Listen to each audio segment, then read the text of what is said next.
Hello my lovely Redmare crew. This is a very short video about what to do when you've been out of the saddle for a while, which we have. I mean, not long, but I haven't been able to ride her for a few days for various reasons, time mostly. And she's a bit like me, is that we do tend to get stuck in our comfort zone. We love our comfort zone so much. And we do our place of peace and we do our breathing and we just stay in the home fields up there and we know how everything works. And suddenly I take her out in the big wide world and there's people and there's cyclists and there's dogs. And, you know, she doesn't spook, but she has a little look and I can feel the energy rising. And as I always say, our standards are so high. I want her always to be like this. So if she gets a bit worried, a little bit anxious, a little bit tight in the muscles, see those ears can get a little bit locked. I feel that and I feel it too. So this is for those of you who, like me, when you're out of practice, or like her, when you haven't been out for a bit, how do you get happily back in the saddle? And the first thing I do is I anchor myself in the present moment. So I'll literally say to myself, am I all right now? Yes. This step, am I all right? This step, am I all right? This step, am I all right? Because fear lives in the future. It's what might happen that frightens all of us, especially when you're a little bit older, like me, and you don't bounce quite so well as you once did. Good girl. Second thing is that I tend to ride her a little bit differently. So I'll sit very deep and I'll wrap my whole legs around her. I normally don't use the bottom leg, but it's like a hug and it's a nice, safe feeling for me and it's a nice, safe feeling for her. The other thing that I do, good girl, is I don't ask too much on the first ride back.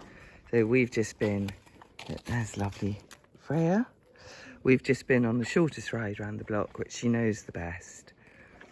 And it's just to get her out. You can see how lovely and sheltered and quiet this place is. So it's just to get her used again to going out in the world, away from what's most familiar to her.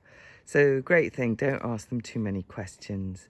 Just all you're looking for is relaxation. Can you go along on the buckle? Can you get a lovely forward relaxed walk? Can you get them nice and relaxed throughout their body? And can you be nice and relaxed? So you need to check yourself as you're going along. Have I got any secret tension? You know, I check literally my toes. And I normally carry tension in my shoulders, so I check my shoulders, make sure I'm not clinging onto the reins. The worst thing you can do with a horse, if you're both a little bit lucky, is to clutch onto the reins like that, because that sends tension down. I mean, she doesn't have a bit, but she can still feel that. So it sends tension down to her and she thinks, well, yes, there is something to worry about because I can feel that tightness. So it's a question of making sure everything's flowing, everything's lovely and loose. Energy's flowing through you, energy's flowing through your horse. And actually that takes so much concentration that you don't even have time to be worried. Lots of lovely breathing. And here's the other thing I'd say. I always say, if you're at all worried, just hop off. Absolutely give yourself that option. I know people say, oh, it lets them get away with stuff. It doesn't.